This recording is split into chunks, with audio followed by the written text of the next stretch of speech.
Hello students, welcome to Biophilia. আশা করি তোমরা সকলে অনেক ভালো রয়েছো। মাধ্যমিক পরীক্ষা প্রায় আমরা দ্বার প্রান্তে পৌঁছে গেছি, আর কিছুদিন পরেই মাধ্যমিক পরীক্ষা রয়েছে। তোমাদের শেষ মুহূর্তের প্রস্তুতি হিসাবে জীবনবিজ্ঞানের যে প্রশ্নগুলি আসতে পারে সেই প্রশ্নগুলি সম্পর্কে আলোচনা করব। গত 2 বছরে স্টুডেন্টদের যে সাজেশনগুলো দিয়েছিলাম সেগুলি কিন্তু 100%ই এসেছে, তো এই বছরও তার ব্যতিক্রম হবে না। তো তোমরা সকলেই ভিডিওটি দেখো এবং প্রচুর পরিমাণে শেয়ার করো। তো চলো ভিডিওটি শুরু করা যাক।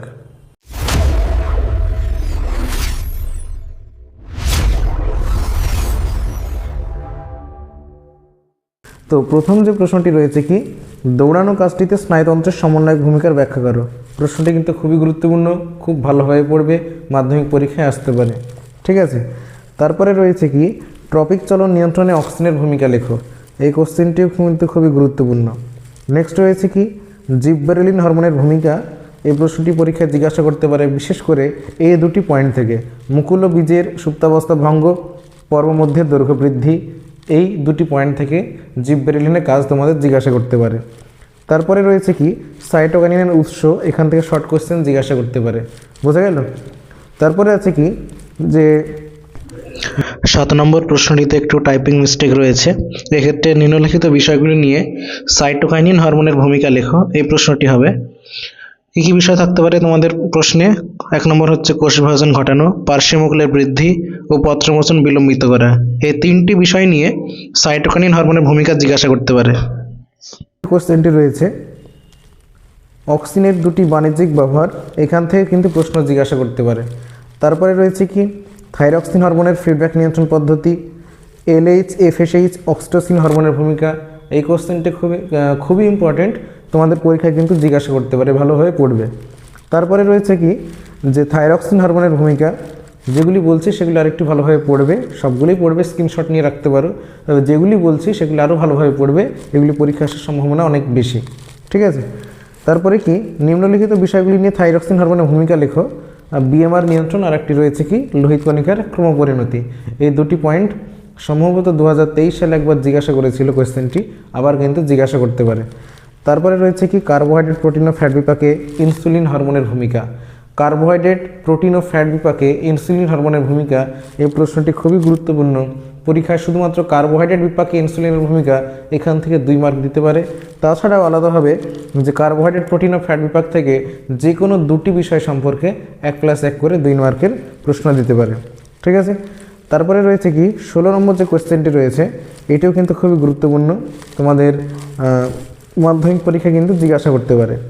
16 নম্বর প্রশ্নটি রয়েছে কি, গরম কোনো বস্তুতে হঠাৎ হাত পড়ে গেলে হাতটি তৎক্ষণাৎ সরে যায়, বা চোখে আলো পড়লে চোখ বন্ধ হয়ে যায়, বা দরজায় ধাক্কা দিলে বা কলিং বেল বাজালে দরজা খুলে দেওয়া হয়। এর যে স্নায়ু সংবেদ প্রবাহ রয়েছে, এটি রেখাচিত্রের সাহায্যে বা শব্দচিত্রের সাহায্যে দেখাতে বলতে পারে। বোঝা গেল? প্রশ্নটি কিন্তু খুবই গুরুত্বপূর্ণ, ভালোভাবে দেখবে। তারপরে সংজ্ঞা থেকে জিজ্ঞাসা করতে পারে নিউরোগ্লিয়ার সংজ্ঞা, বা নার্ভ গ্যাংলিয়ন ও সাইনাপসিস সংজ্ঞা। ঠিক আছে, তারপর রয়েছে কি, দশম করোটি স্নায়ুর নাম। খুবই ইম্পর্টেন্ট, পরীক্ষায় জিজ্ঞাসা করতে পারে। তারপরে মস্তিষ্কের যে অনেকগুলি কাজ রয়েছিল, সেখানকার মধ্যে থেকে গুরু মস্তিষ্ক, থ্যালামাস, হাইপোথ্যালামাস, পন্স, লঘু মস্তিষ্ক, এইগুলির কাজ একটু ভালোভাবে পড়বে। এগুলো থেকে যদি পরীক্ষায় জিজ্ঞাসা করে, এগুলো থেকে জিজ্ঞাসা করবে। তারপরে আছে কি, যে প্রাত্যহিক জীবনে প্রতিবর্ত পথের গুরুত্ব, চোখের কোরয়েড, আইরিস, সিলিয়ারি বডির কাজ। তারপরে হচ্ছে যে চোখের যে ত্রুটিগত যে সমস্যাগুলি ছিল, কি, মায়োপিয়া, হাইপারমেট্রোপিয়া কি, বা এই প্রকার ত্রুটি সংশোধনে কোন ধরনের লেন্সযুক্ত চশমা ব্যবহার করা হয়। ঠিক আছে, তারপরে আছে কি, মাছের গমনে মাইটোপেশির ভূমিকা, বল ও সকের সন্ধির উদাহরণ। মানুষের গমনে কঙ্কাল পেশির ভূমিকা। এই কোশ্চেনটি যদি জিজ্ঞাসা করে তোমাকে, ফ্লেক্সর, এক্সটেন্সর, রোটেটর, ঠিক আছে, এই সমস্ত যে পেশিগুলি রয়েছে সেই পেশিগুলির ভূমিকা তোমাকে লিখতে হবে। তারপর রয়েছে কি, যে এই কোশ্চেনটি কিন্তু খুবই গুরুত্বপূর্ণ, অ্যানালিটিক্যাল বেসড, 2 মার্কের দিতে পারে।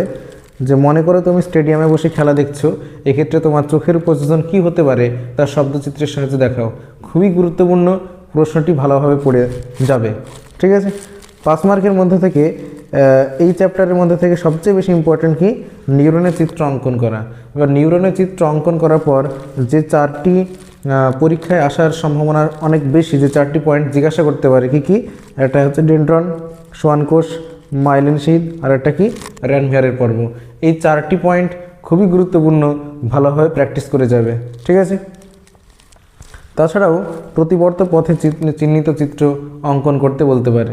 তবে সবচেয়ে বেশি ইম্পর্টেন্ট এই চ্যাপ্টারের মধ্যে থেকে যে নিউরনের যে চিত্রটি রয়েছে, নিউরনের চিত্র। বোঝা গেল? ভিডিওটি প্রচুর পরিমাণে শেয়ার করো, যাতে তোমার বন্ধুবান্ধব, আত্মীয় স্বজন যারা মাধ্যমিক পরীক্ষার্থী রয়েছে তারা যাতে সকলেই পরীক্ষায় ভালো রেজাল্ট করতে পারে। তো সকলের জন্য শুভকামনা রইল। আজকের মতো এইটুকুই। Thank you.